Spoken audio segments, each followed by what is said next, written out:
آنکھوں میں سرما لگانے کی وجہ سے بھی روزہ نہیں ٹوٹتا۔ حضرت انس رضی اللہ تعالیٰ عنہ کہتے ہیں کہ ایک شخص رسول اللہ صلی اللہ علیہ وسلم کے پاس آیا، جامع ترمذی میں حدیث شریف موجود ہے۔ اس شخص نے کہا اشتکیت عینیہ، یا رسول اللہ صلی اللہ علیہ وسلم میری آنکھیں خراب ہو گئی ہیں، افاقتاہل وانا صائم، کیا حالت روزہ میں جائز ہے کہ میں سرما ڈالوں؟ رسول اللہ صلی اللہ علیہ وسلم نے جواب دیا نعم، یعنی حالت روزہ میں تم سرما ڈال سکتے ہو۔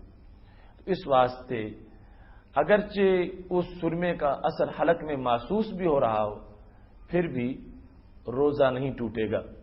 چونکہ یہ انسانی آنکھ جو ہے اس کے اور دماغ کے درمیان ایسے والو نہیں ہیں کہ جن کی وجہ سے ایسے مسام نہیں ہے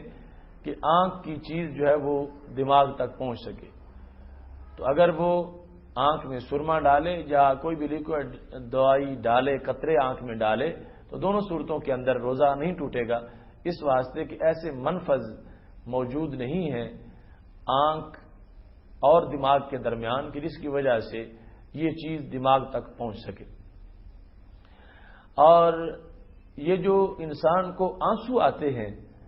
یہ ایسے یعنی والو ہیں آنکھوں اور دماغ کے درمیان کہ دماغ کی طرف سے تو چیز آنکھوں کی طرف آ سکتی ہے اور یہ آنسو اسی رستے سے آتے ہیں، مگر باہر سے چیز اندر جو ہے وہ داخل نہیں ہو سکتی۔ اس بنیاد پر اگر اس نے سرما لگایا